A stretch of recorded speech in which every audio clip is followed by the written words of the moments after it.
We've all had to make some big decisions in our lives. We've all felt a little weary about these decisions. We've all weighed the positive and negative aspects of these decisions. But some weigh the negative a little more heavily than the positive, or than they should be. These people are what we call pessimists. Pessimists tend to always see the cup as half empty. We all know these people in our lives. We all have these kind of friends. Perhaps we've all been this person in our life.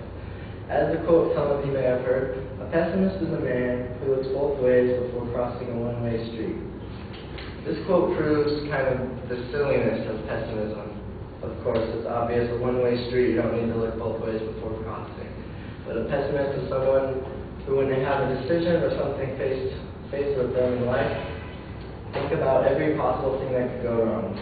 I'm here today to encourage us all to put the pessimism aside, because we all have things in life we're scared of, whether it be school, going to school, working in our job, whether it be taking a trip, going out, studying abroad, whether it be things with friends and family, things we're all afraid of. So let me encourage us all that pessimism, while it can be a good thing, looking at the negative and weighing the negative and positive of all decisions, usually just tears us down. As we see in this quote, as it is not needed when crossing a one-way street, pessimism is just a negative thing that weighs us all down. I've had friends, we probably all have friends tell me, you're being pessimistic about this or that, and we usually sometimes just get offended, but really, it does just weigh us down. It's something that none of us need at all.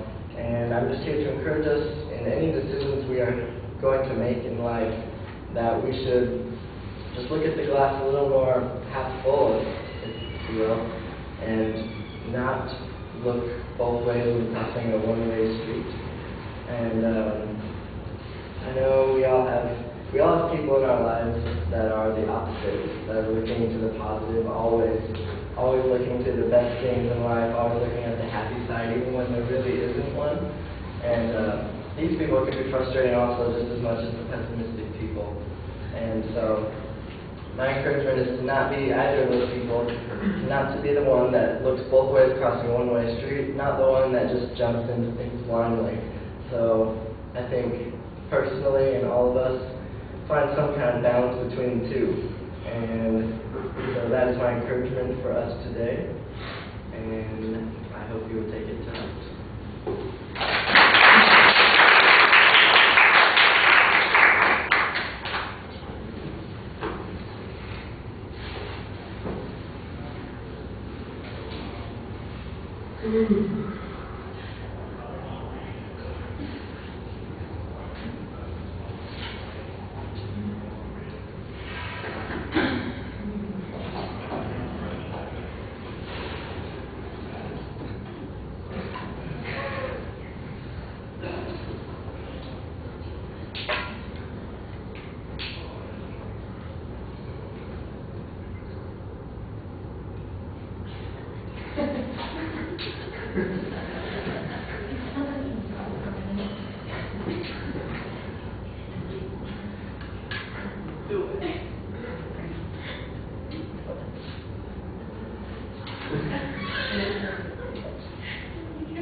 All right, Scott, I liked your opening. It was fine.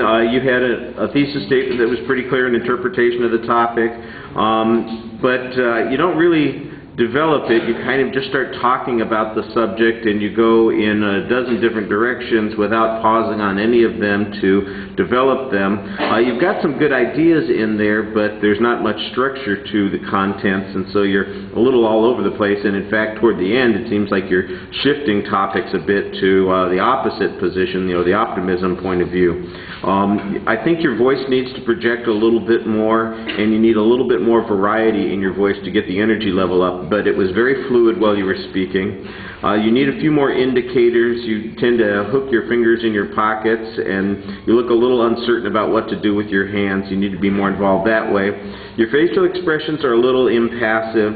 Your eye contact, you look down quite a bit. When you do look up, you tend to look toward the center of the room. Don't forget to include everybody in the presentation. I thought you stood pretty confidently. At the beginning there were a couple of nervous movements of your feet, but I didn't see them after that first minute or so.